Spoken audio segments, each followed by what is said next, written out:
દિલ્હીમાં એકલા ચૂંટણી લડીશું, કોંગ્રેસ સાથે ગઠબંધનની સંભાવના નહીં, કેજરીવાલની મોટી જાહેરાત। દિલ્હીમાં ફેબ્રુઆરીમાં યોજાનારી વિધાનસભા ચૂંટણીને લઈને આમ આદમી પાર્ટીએ મોટી જાહેરાત કરી છે। કેજરીવાલે બુધવારે પોતાના એક્સ એકાઉન્ટ પર પોસ્ટ કર્યું કે આપ દિલ્હીમાં એકલા ચૂંટણી લડશે, કોંગ્રેસ સાથે ગઠબંધનની કોઈ સંભાવના નથી। અગાઉ જાણકારી મળી હતી કે કોંગ્રેસ અને આપ વચ્ચે ગઠબંધન માટે સમજૂતી અંતિમ તબક્કામાં છે। કોંગ્રેસને 15 બેઠકો મળી શકે છે અને અન્ય ઇન્ડિયા ગઠબંધન સભ્યોને 1 કે 2 બેઠકો મળી શકે છે। બાકીની બેઠકો પર આમ આદમી પાર્ટી પોતે ચૂંટણી લડશે, પરંતુ હવે આપે ચિત્ર સ્પષ્ટ કર્યું છે કે આમ આદમી પાર્ટી દિલ્હીમાં એકલા હાથે ચૂંટણી લડશે।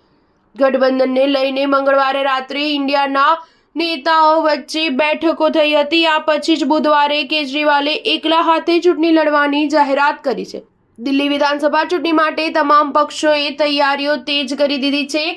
આમ આદમી પાર્ટીએ સોમવારના રોજ તેના 20 ઉમેદવારોની યાદી જાહેર કરી।